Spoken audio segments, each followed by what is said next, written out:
Dios les bendiga a cada uno de esos valientes que están aquí hoy, adorando el nombre del que vive y reina por los siempre. Solamente Él es digno de alabanza y suprema adoración. ¿Cuántos lo creen? Solo Él es la base, el fundamento. Dice, donde todo el edificio se puede construir y construir bien. Hay muchos que construyen su vida sobre la arena. La Biblia dice que aquel que construye su vida sobre la arena, viene cualquier viento, cualquier llovizna, cualquier lluvia, y dice que arrastra toda la casa, toda la construcción.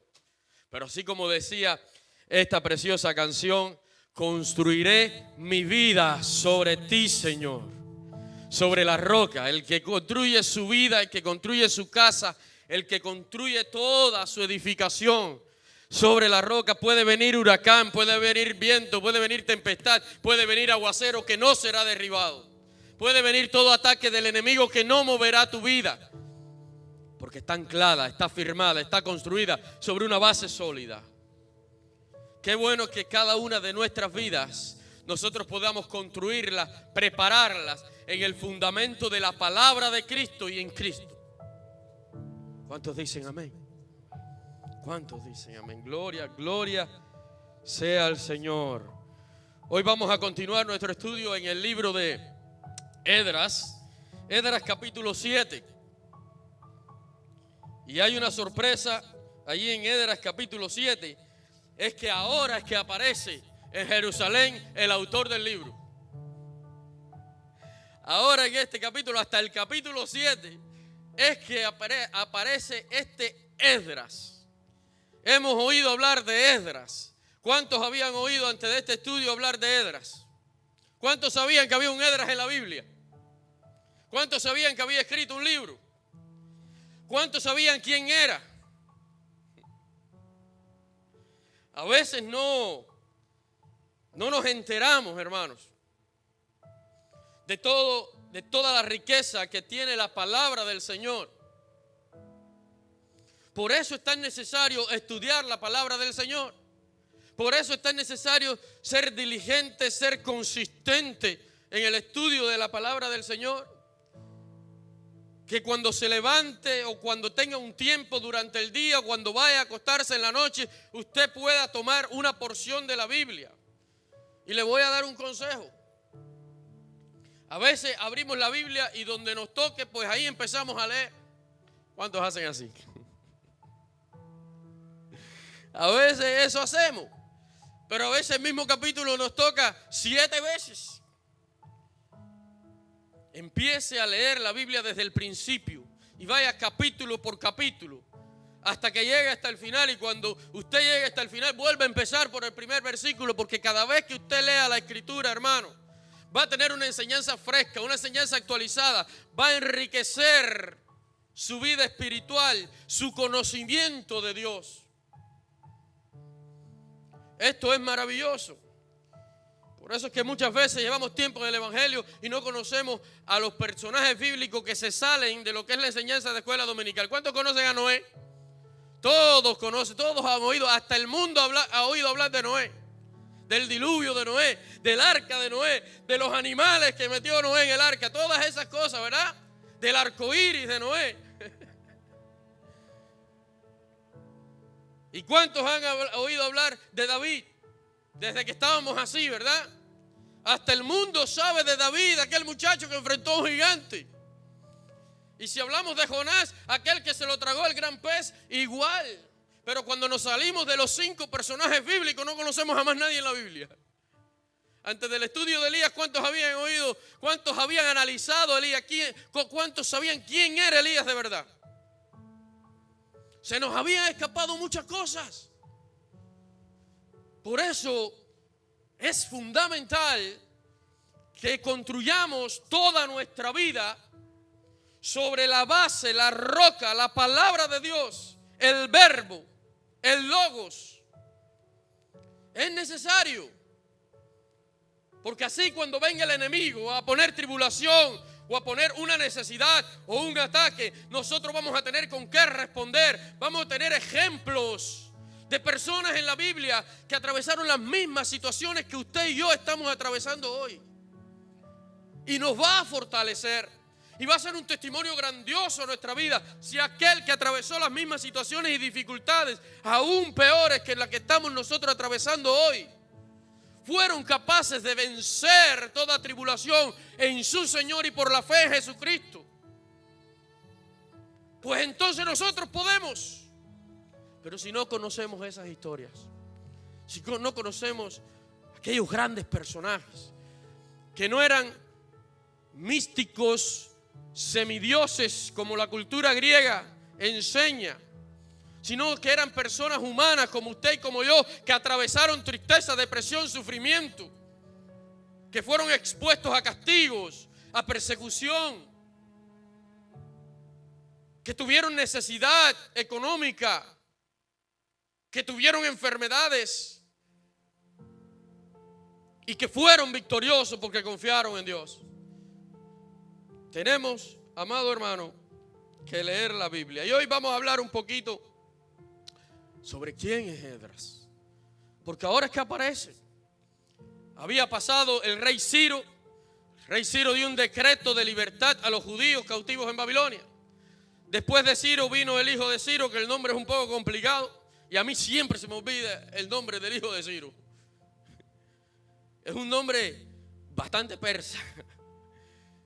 Y después de este, pues vino Darío, que estuvimos hablando sobre Darío, sobre las cartas de los judíos, aquella interrupción en la construcción del templo, cómo dejaron la construcción allí empezada, no la terminaron, hasta que después el Señor habló a través de sus profetas y tomaron fuerza, obedecieron la palabra de Dios, siguieron la construcción y la terminaron. El capítulo anterior, capítulo 6, termina de esta forma, dice: y esta casa fue terminada el tercer día del mes de Adar, que era el 6º año de reinado del rey Darío. Entonces los hijos de Israel, los sacerdotes, los levitas y los demás que habían venido de la cautividad, hicieron la dedicación de esta casa con gozo y ofrecieron en la dedicación y a esta casa de Dios 100 becerros, 200 carneros, 400 corderos y 12 machos cabríos. Oye, qué clase de trabajo hicieron. No era matar un carnero y 2 bueyecitos. No, mire qué cantidad. Pero qué gozo el que había allí. Porque la obra aquella que tuvo tanto ataque fue terminada. ¿Por qué? ¿Saben por qué terminaron la obra? Por 2 cosas fundamentales en la vida del cristiano. En la vida que ha decidido por Dios. En la vida de aquel que ha sido liberado de la cautividad del diablo, del reino de las tinieblas. ¿Sabe qué 2 cosas son fundamentales? Que hizo este pueblo, que pudieron después de todas las interrupciones y todos los ataques de todos aquellos gobernantes y de todos aquellos que querían impedir que el templo de Dios se construyera. Lógicamente detrás de ellos había un espíritu. Porque la lucha no es contra sangre ni carne. Escuche bien, la lucha de usted no es con el que está sentado al lado. La lucha de usted no es contra ningún ser humano, sino contra los espíritus de maldad que moran detrás de esos seres humanos que se han dejado usar por estos espíritus, que han estado vulnerables espiritualmente y son usados. Su lucha no es contra instituciones, sino contra poderes que están detrás de cada institución que le hace la guerra a Dios. Y dice que aquellos engañadores, aquellos enemigos del pueblo de Dios, trataron de detener la obra. Y el pueblo de Dios, como muchas veces flaqueamos, hermanos, seamos sinceros. Somos vulnerables, a veces somos débiles, a veces nos dejamos intimidar, tomamos temor y miedo. Pero la palabra del Señor vino allí y sucedieron 2 cosas. Número 1, obedecieron la palabra de Dios. Su obra en la vida va a continuar desde el momento exacto que usted decide obedecer sin temor la palabra de Dios. No importa las consecuencias.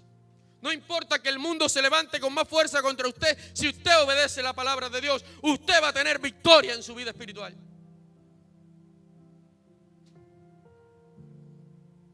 Número 2, segunda característica muy importante. Después que ha obedecido la palabra de Dios, permanecer firme en esa palabra, en esa convicción. Porque muchas veces obedecemos, nos emocionamos, y damos un paso al frente y decimos, heme aquí, Señor, yo te obedeceré. Pero cuando pasa el tiempo, vienen los ataques, nos desanimamos, nos intimidamos y empezamos a retroceder y aparecemos callados y nos ocultamos y no queremos avanzar en nuestra vida y en el crecimiento espiritual que Dios quiere para nosotros. Dos cosas. Uno, obediencia a la palabra de Dios. Dos, permanecer firme, porque aquel que permaneciere firme hasta el fin, ese será salvo. O sea, es importante permanecer firme, permanecer con esa fuerza desde el primer día que damos el paso, desde el primer día que decidimos por el Señor hasta que partamos de este mundo. Tenemos que seguir con la misma fuerza en el Señor. Y dice que aquella obra fue terminada y hubo gran gozo, porque eso es lo que hay, gozo. Cuando usted obedece a Dios y alcanza esa victoria que Dios tiene para su vida, usted está en gozo, en alegría. Y comienza a trabajar y a servir a Dios. Y pasaron 60 años después de Darío. Y llegó el rey Artajerjes al trono de Persia, reinando sobre Babilonia, del cual la provincia de Judá era una provincia de ellos, de Babilonia, estaba bajo el reinado de Babilonia. Pero ahora eran libres, y no solo libres, sino que tenían todo el respaldo de los reyes de Babilonia para hacer las cosas que agradaban a Dios. Usted ve el mundo como está. Usted analiza el mundo como está hoy, como están los gobiernos. No quieren saber de Dios, hacen leyes en contra de Dios, en contra de sus principios morales, de todo lo que la Biblia dice. Pero hermano, yo le digo, permanezca firme, siga dando testimonio, siga aferrado a la palabra de Dios, a la promesa, cultive su vida de fe, crezca espiritualmente y olvídese de esos gobiernos, olvídese de las instituciones, olvídese de las organizaciones secretas, porque a ellos los pone Dios de rodillas para bendecir a sus hijos. Como hizo con estos reyes persas, reyes paganos, reyes sangrientos, reyes crueles. Sin embargo, estaban de rodillas ante el Rey de la Gloria, porque ante el Rey de la Gloria todo el mundo tiene que estar de rodillas, y llegará el día que toda rodilla se doblará ante Él, quieran o no quieran. Así que nosotros somos llamados a crecer, a preparar nuestra vida en el Señor, a cultivar el Espíritu de Dios y su fuerza en nuestra vida. Y dice que después de 60 años que la casa fue terminada, dice que vino Esdras. Pasadas estas cosas, Esdras capítulo 7, versículo 1. Vamos a leer un poquito, vamos, no se me canse. ¿Cuántos tienen sueño? Qué bueno, ninguno tiene sueño. El primero que lo vea cabeceando le voy a dar un grito. ¿Cuántos tienen hambre? No hablemos de ese tema. Dejémoslo para un poquito más tarde. Ahí sí que nadie me responda. No quiero ver su cara. No me voy a emocionar mucho. Tengo un poco de tos y estoy medio ronco. ¿Ok? Y después vamos a jugar béisbol. Así que los muchachos jóvenes, eso fuerte. Emmanuel, hoy te quiero ver allá. A no ser que tengas que trabajar. Si no tienes que trabajar, no te quedes en la casa. ¿Ok? Vamos para allá, ya empezó a toser. Además le hablé de deporte y ya empezó a toser. Nosotros estamos bien, fortalecidos. ¿A cuánto le duelen los huesos de los que entrenamos ayer en el béisbol? Kiki, ¿cómo que te duelen los huesos, bro? Ok. Esdras capítulo 7, verso 1, ¿ya lo tienen? Pasadas estas cosas en el reinado de Artajerjes, rey de Persia, Esdras, hijo de Seraías, hijo de Azarías, hijo de Hilcías, hijo de Salum, hijo de Sadoc, hijo de Itob, hijo de Amarías, hijo de Azarías, hijo de Mereot, hijo de Seraías, hijo de Uzi, hijo de Buki, hijo de Abisúa, hijo de Finés, hijo de Alazar, hijo de Aarón, primer sacerdote. Ay, ¿por qué tanta lista de nombres? Porque es necesario saber de dónde salió este hombre. ¿Cuál fue su origen? Mire que no era un hombre cualquiera. Era descendiente de Aarón hermano de Moisés, primer sacerdote, primer sumo sacerdote de Israel. Ahora, alguien decía, tenía una amiga cuando trabajaba en la radio, que siempre decía, que tú nazcas en un garaje no te hace carro. Puede ser muy nieto de Aarón, muy bisnieto de Aarón, muy descendiente de Aarón, pero tienes que tomar decisiones propias en la vida. Tú puedes haber nacido en una cuna cristiana, se te puede haber enseñado la Biblia de adelante para atrás y recibir todas las clases de escuela dominical, no te hace cristiano. Porque lo que te hace cristiano es un encuentro personal tuyo, no de tus padres, tuyo con Dios. Una decisión personal de seguirle. Porque a veces los que nacen en una iglesia, a veces piensan que ya esa decisión fue tomada y que ya son cristianos por nacimiento. No, son cristianos por nacimiento el día que nazcan de nuevo, por un nuevo nacimiento. Por eso es que vemos a Jesús diciéndole a Nicodemo, una persona avanzada de edad, doctor en la ley, y le dice, Nicodemo, tú puedes saber muchas leyes, más puedes haber sido descendiente de este, del otro, del otro, del otro, del otro. Puedes tener un linaje tremendo.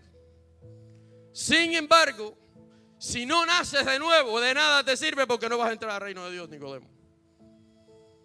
Nicodemo dijo, bueno, déjame ir rápido otra vez al vientre de mi madre. Pero ¿cómo para el vientre de mi madre si ya soy viejo y mi madre murió hace tiempo? Pero maestro, ¿cómo uno puede ser grande y meterse en el vientre de la madre otra vez? Y Jesús le dijo, espera. Nicodemo, tú eres maestro, doctor en la ley, te has pasado toda la vida estudiando la ley y no has oído del nacer de nuevo, nacer del Espíritu, Nicodemo. Porque ya tú naciste por el proceso natural, pero tienes que nacer por el proceso espiritual para que puedas heredar aquello que es espiritual. Gloria a Dios. Y este Esdras era descendiente bastante cercano del primer sacerdote. Pero además de eso, además de tener sangre sacerdotal, levita en sus venas, era un hombre intachable, íntegro, que había decidido de todas seguir a Dios, obedecer a Dios.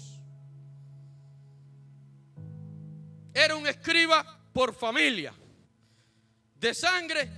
El objetivo de los levitas en el tiempo del cautiverio eran ser escribas. ¿Qué cosa eran ser escribas? Eran copiar la ley y hacer copias para repartirla, pues ya no tenían un templo.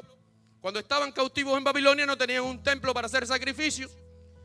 Y estos escribas pues comienzan a sustituir lo que era el templo y su sacrificio por la sinagoga y empezar a enseñar la ley y a repartir copias, como diríamos Biblias en este tiempo. Aquel copista, aquel que muy meticulosamente traslada de un papel a otro. No habían imprentas en ese tiempo, así que el trabajo era difícil. Y este Esdras era un escriba, porque era levita. Pero además de ser escriba, dice allí verso 6, este Esdras subió de Babilonia, era escriba diligente. ¿Sabe lo que es diligente? Que no es negligente. Diligente, dice en la ley de Moisés que Jehová Dios de Israel había dado. Una característica de Esdras aquí. Era diligente, era recto, era inflexible en la ley de Moisés, tal y como Jehová la había mandado a Moisés, tal como Dios la había dado. A veces, al pasar de los años, empezamos nosotros a flexibilizar la orden de Dios, la palabra de Dios, y queremos acomodarla a los contextos actuales. Y muchas veces acomodarla a los oídos de aquellos que las escuchan. Pero dice que Esdras era diligente en la palabra como salió de la boca de Dios. Hermano amado, ante esto no podía haber otra respuesta del mundo que rodeaba a Esdras. Que pusiera los ojos sobre él y que él fuera un testimonio de lealtad, fuera un testimonio de honestidad, fuera un testimonio de una vida sagrada, recta, santa, pura. Porque aquel que sigue la palabra de Dios al pie de la letra, sin cambiar ni una jota ni una tilde, sin flexibilizarla, la palabra de Dios tal cual es, que fue dada para nuestro beneficio y nuestro crecimiento espiritual, el mundo rápido nos va a notar. Y vamos a hacer un testimonio aún para los que no creen.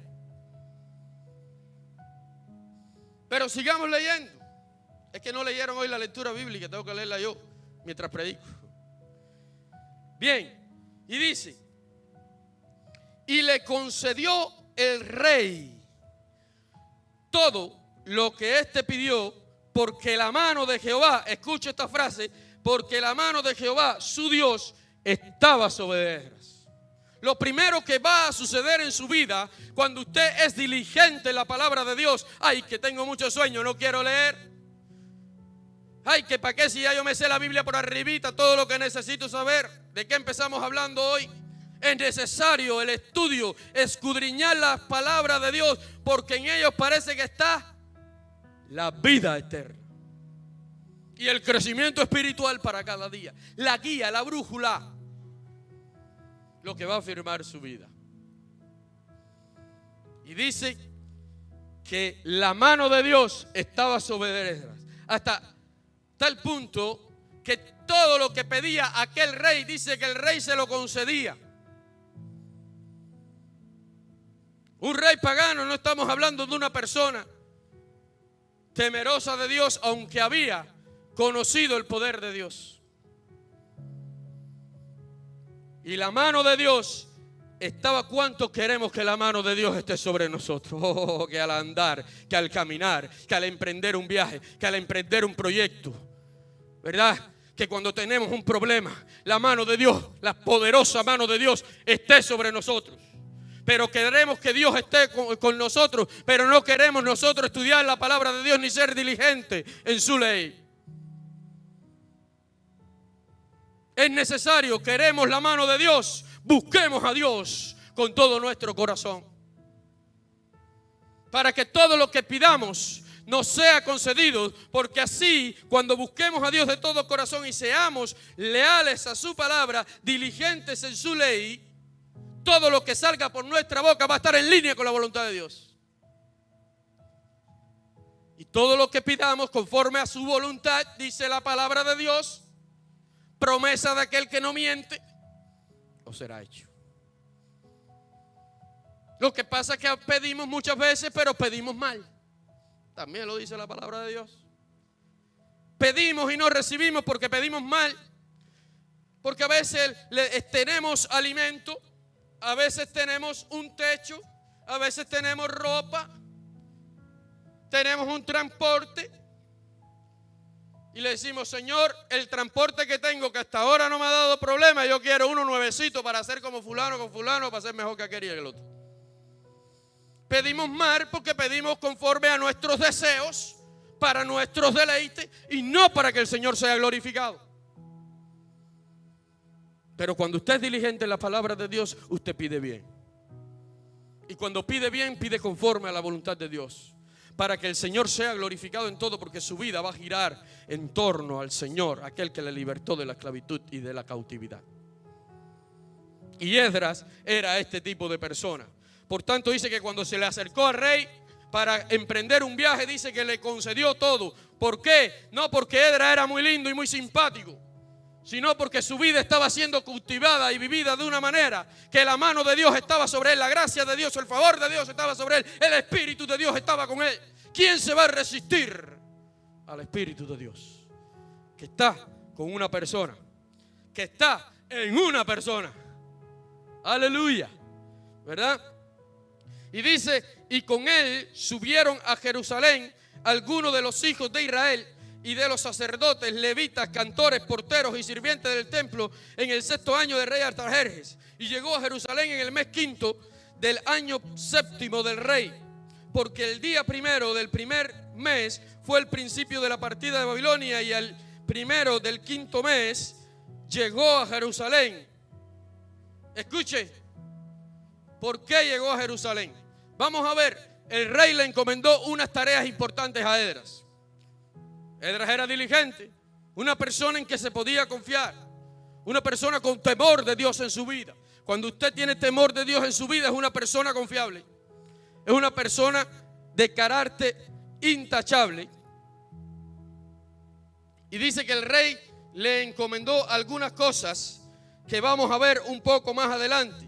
Hasta ahora lo que podemos saber es que llegó en 4 meses, llegó a Jerusalén, la travesía de 4 meses por lugares difíciles. No es que salió un día y al día siguiente estaba entrando en las puertas de Jerusalén. 4 meses de camino, con una caravana con mucha gente. Un líder al frente de mucha gente en un camino durante 4 meses. Pero dice que pudo hacerlo. ¿Por qué? Otra vez. Mire cuántas veces el autor repite esto. Cuán importante es esto. Porque la buena mano de Dios estaba con él. Importante, importante. Vamos a ver cuáles fueron las encomiendas. Vamos a ver cuáles fueron las encomiendas, las responsabilidades que este rey le dio a Esdras. Número 1, dice el rey, verso 13, por mí es dada orden que todo aquel en mi reino, del pueblo de Israel y de sus sacerdotes levitas que quieran ir contigo a Jerusalén, vayan, porque de parte del rey y de sus 7 consejeros eres enviado a visitar Judea y a Jerusalén conforme a la ley de tu Dios que está en tu mano. Número 1, le asignó gentes. Vio un espíritu de liderazgo, un carácter de liderazgo en él. Y le asignó, lo puso al frente de mucha gente, de los cuales él era responsable que todos llegaran sin problema a Jerusalén. Número 2, no solamente iban con las manos vacías, dice verso 15, y a llevar la plata y el oro que el rey, sus consejeros voluntariamente ofrecen al Dios de Israel, cuya morada está en Jerusalén. Número 2, plata y oro, iban cargados de plata y oro directamente del tesoro del rey. Segunda responsabilidad, le estaban confiando el tesoro del rey, aquellas finanzas del rey, plata y oro, en un camino donde habían salteadores, donde habían malhechores, donde habían ladrones.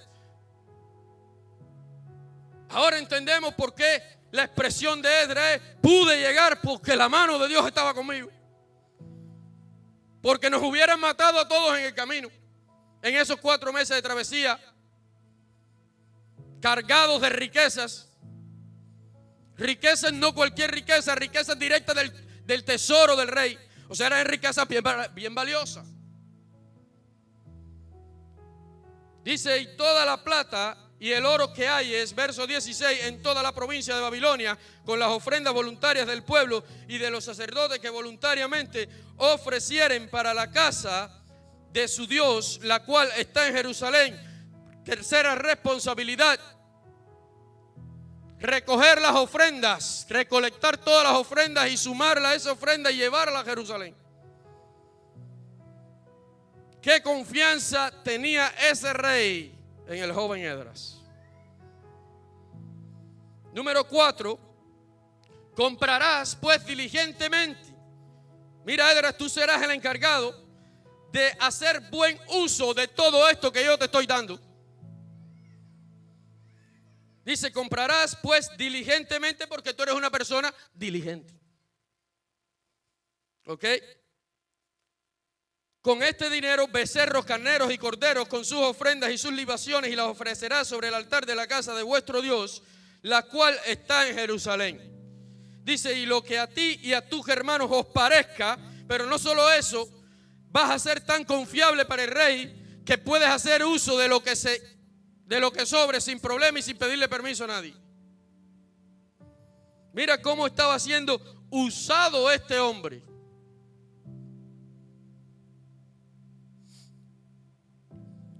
Dice, y los utensilios que son entregados para el servicio de la casa de Dios, los restituirás delante de Dios en Jerusalén, y todo lo que se requiere para la casa de tu Dios que te sea necesario dar, lo darás de la casa de los tesoros del rey.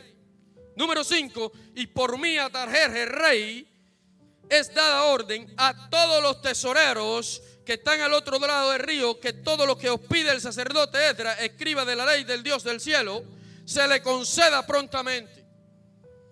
Vamos, Esdras, que ahora tú vas a ir a todos los tesoreros del reino. No solamente del tesoro del rey vas a llevar dinero, sino que ahora tú le vas a dar orden a los tesoreros de todo el reino. Mira cómo Dios puso gracia en esta persona para estas grandes cosas.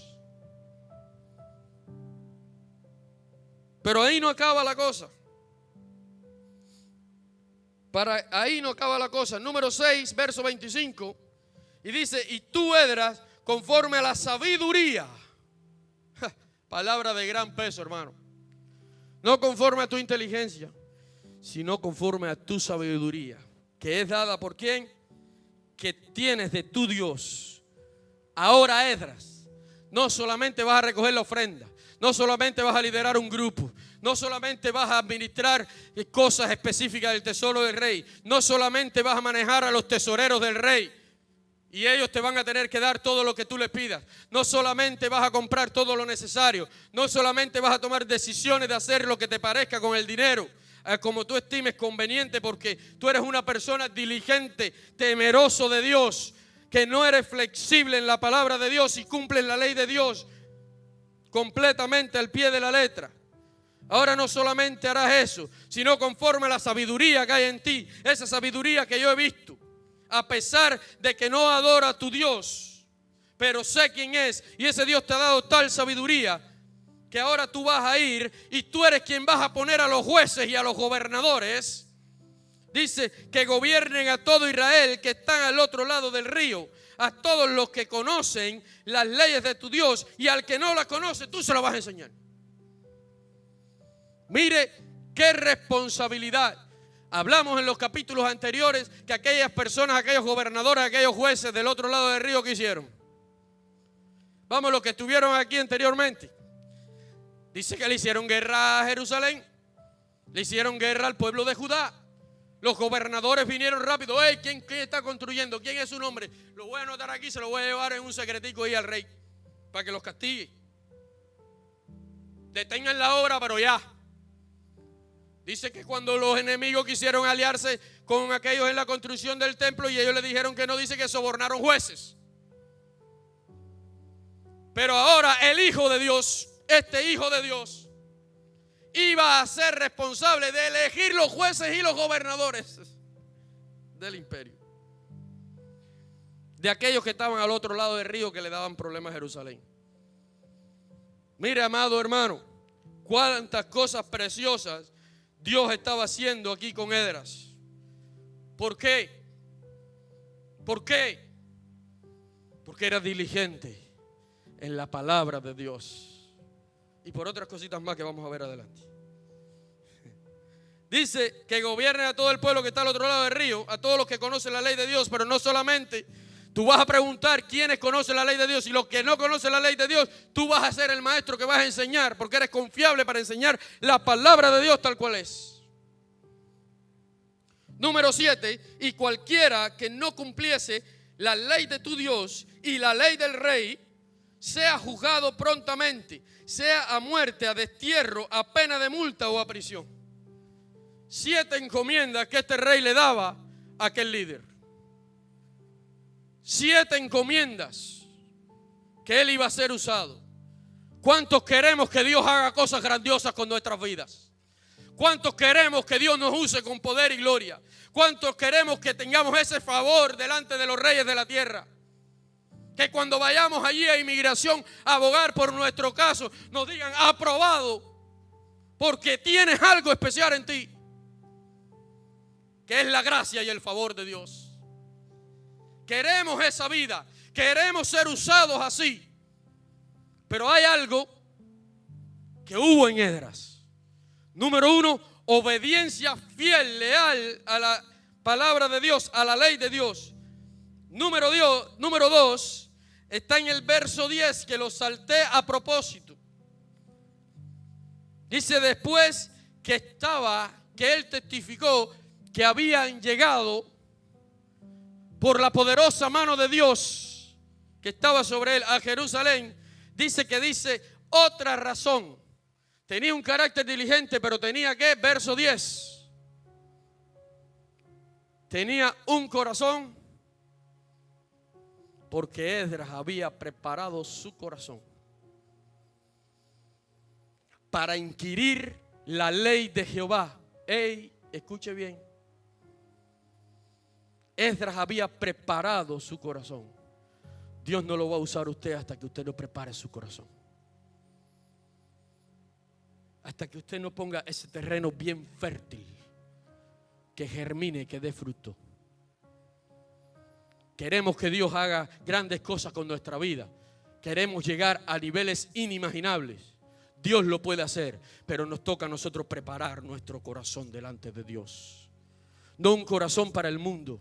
No un corazón conforme a las leyes del mundo. No un corazón conforme a las cosas del mundo. No un corazón para el entretenimiento del mundo. No, un corazón, dice, para inquirir en la ley de Jehová y para cumplirla. Ay, Señor, puedo escuchar tu palabra. Puedo oírla, especialmente las partes de las promesas, como me gustan los salmos, me llenan de alegría. Pero a la hora de cumplirla ya es otro cuento. No, Dios no te va a usar a menos que no solamente escudriñes la Escritura, sino que la pongas en práctica. Para que prepare tu corazón, para que prepare tu espíritu, para que pueda ser usado por Dios en milagros, en cosas sobrenaturales. Para que puedas tener el favor y la gracia de Dios que tuvo Esdras. Para que Dios entonces pueda poner responsabilidades grandes en tus manos, ministerios preciosos en tus manos, para que Dios te confíe tareas grandes. No podemos nosotros como hijos de Dios en este tiempo que estamos viviendo conformarnos con tareas pequeñas, con estar estancados. Tenemos que anhelar que el Señor ponga sobre nosotros tareas grandes. Pero para eso tenemos que ser fieles a Dios. La palabra de Dios dice algo tremendo. Ven, buen siervo fiel. Has sido fiel en lo poco, te voy a dar mucho. Pero nosotros no queremos ser fieles ni en lo poco. Pero queremos que Dios nos ponga sobre mucho. No funciona así. Pueblo de Dios, tenemos que preparar nuestro corazón. ¿Quieres tener victoria en tu vida? ¿Quieres ver la poderosa mano de Dios?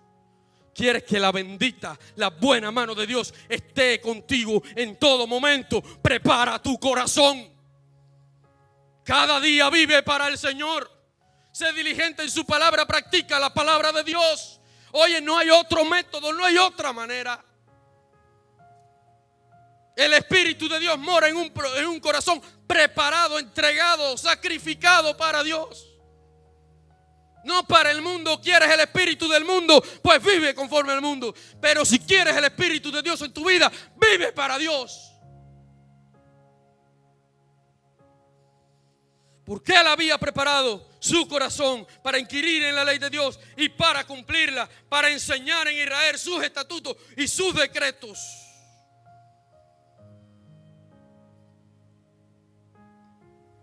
¿Por qué?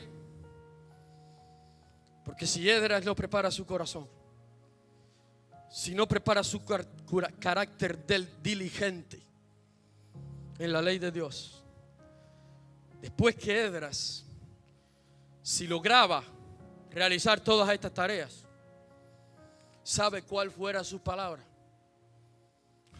Qué inteligente soy. Oye, qué gran hombre soy yo. El rey me confió todo esto. Ay, yo lo hice porque yo soy el bárbaro. Yo sí que soy, ¿verdad? Yo pude llevar a la gente salvo a Jerusalén. Pude llevar todos los tesoros y pude asignar jueces y pude administrar los tesoreros y pude hacer todas las cosas que me encomendó el rey y todas estas tareas y responsabilidades. Ay, porque yo soy Esdras, el tatara no sé cuánto nieto de Aarón.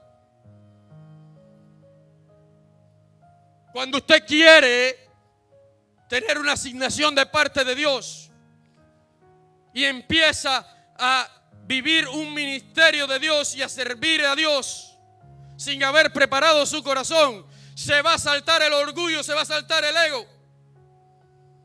Cuando usted vea que todo va saliendo, vas a decir, ay, qué bueno soy yo. Oh, como yo toco. Ay, como yo hago cosas. ¿Qué nivel de intelecto tengo? ¿Por qué? Porque su corazón no está preparado en Dios. Por eso hoy vemos a muchos que tienen ministerios que llenan iglesias. Y cuando se retiran dicen, ay, yo soy el gran apóstol. Cuidado. Para acercarse a mí, mantengan una distancia porque yo lo que tengo es, no, tranquilo. Se les va el ego para la cabeza. Se les baja el orgullo para la cabeza. Pero aquel que es asignado por Dios para tareas importantes, para ministerios al servicio, como era Esdras, que había preparado su corazón, que su delicia estaba en la meditación, en comprender la palabra de Dios, en inquirir en ella y practicarla, en estudiar y enseñar la palabra de Dios, pues su vida había sido basada, construida sobre la roca, sobre el fundamento sólido. Allí no había orgullo. Por eso es que cuando cumple con todas estas cosas, verso 27, la expresión no se deja esperar. Verso 27 dice allí, bendito Jehová Dios. Ay, yo no lo hice porque era nieto de Aarón. Ay, yo no lo hice porque era el más inteligente en la corte del rey persa. Bendito sea Dios. Jehová Dios de nuestros padres, que puso tal cosa en el corazón de este rey para honrar su nombre, para honrar la casa de Jehová que está en Jerusalén. Verso 27, verso 28. E inclinó hacia mí su misericordia. Todo lo que yo he hecho no lo hice por mí. Todo lo que yo he hecho no es por quien yo soy, sino por aquel que está conmigo, que me ha visto con ojos de misericordia a pesar de mis errores. Me ha usado así porque me he puesto en sus manos. Entregué mi corazón ante Él, sin reserva, sin ninguna condición, quebrantado. Dios no te va a usar porque tienes un doctorado. Dios no te va a usar porque te sabes la teología bíblica completa. Es necesario prepararse. Sí, ¿para qué? Para tu crecimiento espiritual. Para que prepares tu corazón. Dios te va a usar cuando tengas un corazón preparado para Él. Para que después, habiendo acabado la carrera, como decía Pablo, he acabado la carrera. No porque yo era Pablo, aquel que tenía no sé cuántos doctorados y pertenecía al Sanedrín. Por la misericordia de Dios. Porque Él me vio con misericordia, a pesar de mis defectos, a pesar de mis errores. Como Pedro, a pesar de ser un pescador sin letra, a pesar de tener un carácter impulsivo, explosivo, aún así por su misericordia Él me ha usado, porque yo me preparé para esto. Yo me preparé y me puse en sus manos para que Él me moldeara, para que su espíritu diera forma a mi corazón. Dice, inclinó hacia mí su misericordia delante del rey y de todos sus consejeros y de todos los príncipes poderosos del rey. Y yo fui fortalecido para cumplir esta tarea. ¿Por quién? Dice, yo fui fortalecido por la mano de Dios sobre mí. Tercera vez que menciona la mano de Dios. Esdras sabía que todo lo que acontecía en su vida, toda la prosperidad, todo lo que alcanzaba, todas sus metas, se debía solamente a una razón: que la mano de Dios estaba con él, estaba sobre él, que era Dios quien hacía todo. No te equivoques, hermano. Si has alcanzado algo en tu vida, es porque Dios te lo ha permitido. Y si quieres alcanzar más en tu vida, prepara tu corazón, alista tu corazón, y verás cuán grandes cosas Dios va a hacer contigo. Cosas que no has subido a mente de hombre. Cosas que no has soñado y que no has imaginado aún. Cosas grandes y ocultas son las que Dios tiene para mostrarte a ti. Eso es lo que Dios quiere hacer contigo. Prepara tu corazón sométete, humíllate bajo la poderosa mano de Dios, que Él es quien te va a exaltar cuando fuere tiempo. Sométete bajo la poderosa mano de Dios. Él quiere estar contigo. Él quiere estar contigo, así como estuvo con Esdras. Pero tienes que preparar tu corazón. Cultiva tu espíritu. Ábrele la puerta al Espíritu de Dios. No le pongas limitaciones. Escúchame bien, no le pongas limitación al Espíritu de Dios. Quita todo prejuicio y dile: Señor, haz en mí conforme a tu voluntad.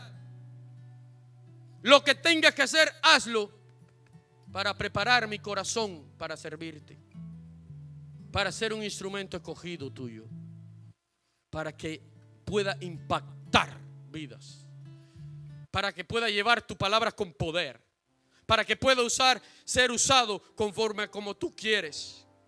Señor, pero rompe en mí, que tu espíritu rompe en mí todo lo que impida que eso suceda. Y si hay cosas que me gustan y tú consideras que tengo que dejar, rómpelas en mí. A ese nivel tenemos que darle libertad al Espíritu de Dios, aún sacrificando lo que nos guste, lo que provoque un deleite en nuestras vidas, pero que no agrada a Dios. Que sea el Señor quien lo quite, que Él actúe en limpieza total en nuestro corazón, como Él quiere, para cumplir su propósito en nosotros. Vamos a orar.